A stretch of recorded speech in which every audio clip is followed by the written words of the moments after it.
आझाद मैदानात मनोज जरांगे पाटील यांचं जे आमरण उपोषण सुरू होतं, या आमरण उपोषणाला सरकारचं शिष्टमंडळ आलं आणि त्यानंतर मोठा जल्लोष या सगळ्या आझाद मैदानातल्या मैदानावर आपण बघतोय की कशा पद्धतीने जल्लोष आहे.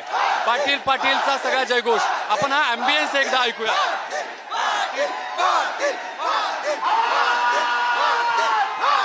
हा सगळा जल्लोष पाटील पाटील अशा पद्धतीचा सगळा जो घोषणांचा आवाज आपण बघतोय, या सगळ्या घोषणांनी कृतज्ञता या सगळ्या आमरण उपोषणाच्या बद्दल व्यक्त केलेली आहे.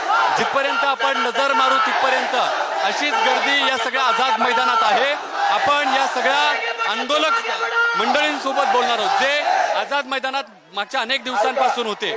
तुमच्या आज काय नेमक्या भावना आहेत जेव्हा तुमचं आज आंदोलन तुमच्या मागण्या पूर्ण झाल्या असं तुम्हाला वाटतं? वर बघून आज आम्हाला अतिशय आनंद होतोय, कारण की आज आम्हाला पाटील जे बोलले ते आमच्या ज्या पूर्ण इच्छा होत्या त्या पूर्ण झालेल्या आहेत.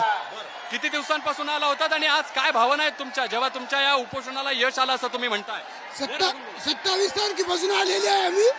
आमची भावना एकच आहे की दादा 5 दिवस उपाशी होते, त्याच्यासाठी आमचा समाज जिंकला, याचा आम्हाला खूप खूप आनंद झाला आणि असा आनंद झाला आमच्या आयुष्यात हा पहिला आनंद झाला. काय आज तुम्ही इथे आला होतात, सगळं तुम्ही आजचं शिष्टमंडळासोबतचं बोलणं ऐकलं, काय प्रतिक्रिया आहे तुमची? आज आम्हाला आनंद वाटत आहे. शिष्टमंडळ आलं आणि आमच्या मागण्या मान्य केल्या, त्यामुळे आमचा समाज या शिष्टमंडळाचे आभारी. एकदा आपण या मैदानातल्या सगळ्या लोकांसोबत बोलत असताना ज्या वेगवेगळ्या घोषणा आहेत त्या देखील ऐकण्याचा प्रयत्न करूयात आणि ही सगळी एकदा आपण दृश्य पाहूयात.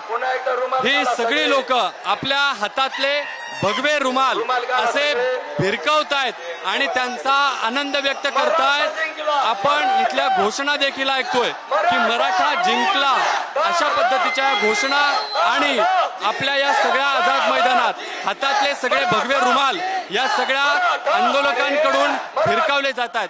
मराठवाड्यातून विशेषतः मोठी गर्दी या सगळ्या आमरण उपोषणासाठी झालेली होती आणि या सगळ्या लोकांच्या मागण्या मान्य झाल्या अशा पद्धतीचं त्यांचं म्हणणं आहे. दंड या ठिकाणी थोपटले जात आहेत आणि आनंद व्यक्त केला जातोय. दंड या सगळ्या मैदानात थोपटून हे सगळे लोक त्यांच्या भावना व्यक्त केल्या जातात.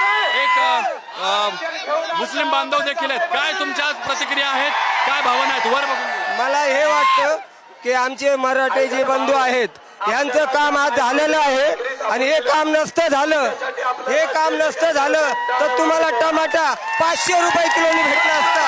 हे जे लोक हे शेतकरी लोक आहेत यांचं जर माग तुम्ही आज पूर्ण केली नसती तर या मराठा लोकांनी तुम्हाला सुट्टी दिली नसती. पुढची सत्ता बदलायची ताकद या मराठ्यांनी ठेवली असती आणि हिंदू मुस्लिम हे सगळे संघ आहेत आणि सगळी सत्य पलटी करायची. तुमचाही जरांगे पाटलांना पाठिंबा आहे?